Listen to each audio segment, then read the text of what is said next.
Welcome back to Esports Update. I'm your host Mike Kersey, here to give you all the news, scores, and highlights that you may have missed last week in esports. And we have a lot going on this week, so we're going to get right on into it. Esports has officially been listed as a proposed medal event for next year's Southeast Asian Games in the Philippines.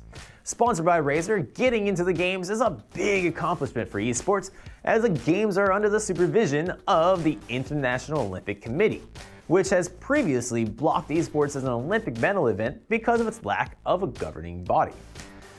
Esports is planned as a demonstration event in this year's Asian Games, but with plans to introduce gaming as a medal event in 2022.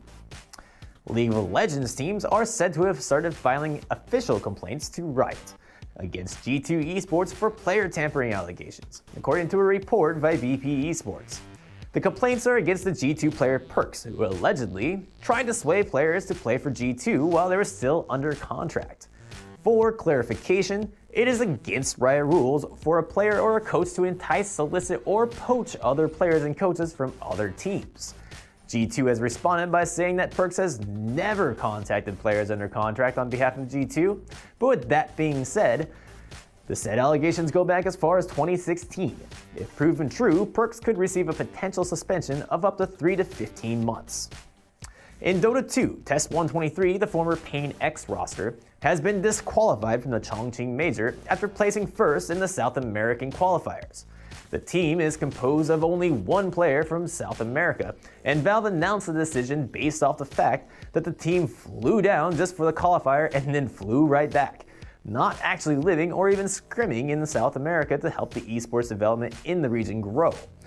The move has been lauded as controversial, considering that Valve is the one who sent a direct invite to the team and allowed them to play, disqualifying them only after they had won. Dota's Chongqing Major is the second major of its DPC season and will be starting on the third week of January. Dreamhack has announced a new Rocket League Pro Circuit next year, featuring 4 different tour stops, each with a prize pool of $100,000. Each stop will have slots for at least 32 teams, coming from a combination of online qualifiers, direct invitations, and on-site LAN competitions. The first stop will be on the weekend of February 15th in Leipzig, Germany. Overwatch has announced its last expansion team on Monday, called the Washington Justice. Based in Washington, D.C. and sporting the red, white, and blue, they are joined by Vancouver Titans that were also announced late the week prior. The two teams are the last of the added expansion teams, bringing the total teams playing next year to 20. Overwatch's next season will also be starting in February. And getting into our quick recaps this week, Rocket League held their second E-League Cup last weekend. 8 teams were invited to participate, playing in double elimination groups, all of them shooting for the piece of the $150,000 prize pool. PSG Esports took last place, taking the first 3 matches off Cloud9 before being sent to the loser bracket where they got destroyed by the Chiefs. Evil Geniuses didn't fare much better, narrowly losing to Dignitas and then being taken out by We Dem Girls.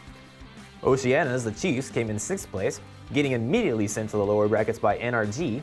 They defeated PSG but immediately got swept by Cloud9 shortly after. Flipside Tactics came in 5th. They beat We Dem Girls in the first game, but after losing to Dignitas, they were beaten in an exciting close rematch, going into overtime on the 7th game.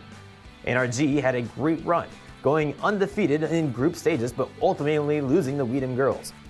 And in 3rd place, Team Dignitas also went undefeated in group stages, but after the rematch that mirrored the recent RLCS finals, they yet again lost to the champions Cloud9. Cloud9 was poised to take the tournament, but surprisingly it was We Dem Girls who took the upset in the grand finals, taking out the recently crowned world champions to take the first place win. Fortnite held its European Winter Royale this last weekend with a $500,000 prize pool, and with open qualifiers there was a lot of notable players and a lot of new faces. 200 people played in 2 heats, and with the top 100 playing in the grand final finish. In Heat 1, it was Crippa that took the top spot, winning both the second and last games of the Heat and being the only one to take the elimination bonus for Heat 1. Boyer took the top spot in Heat 2, just going off on this insane kill streak to take the win and an elimination bonus in Game 3. In the grand finals, Mitro took the third and last games of the day to boost himself up in the charts, but since he didn't get enough eliminations, it was Skype who came up on the top of the Winter Royale European Tournament, winning 2 separate 1v1s to take the wins in both 2nd and 4th rounds to secure himself the number 1 spot.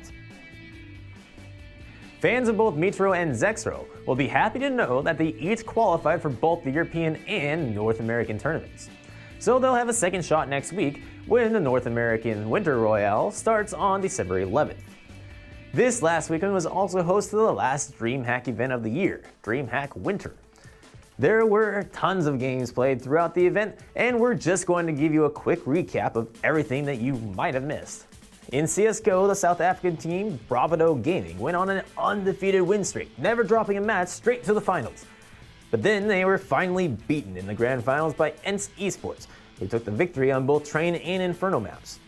G2 Esports went on an undefeated streak in Rainbow Six's tournament, crushing their opponents on their offensive rounds. In Quake Champion Duels, Rafa also went on an undefeated streak, taking home the trophy, only dropping 1 round to Kilson.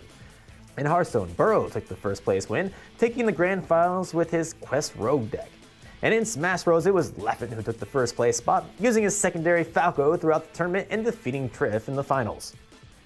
And that's going to be it for this week's eSport update. If you enjoyed the show, please like and follow, subscribe to the channel, and if you have any suggestions for you would like to see covered in future weekly episodes, please let us know. You can find us on YouTube, Instagram, Facebook, and Twitter. But until then, I'm Mike Kersey. Have a good week.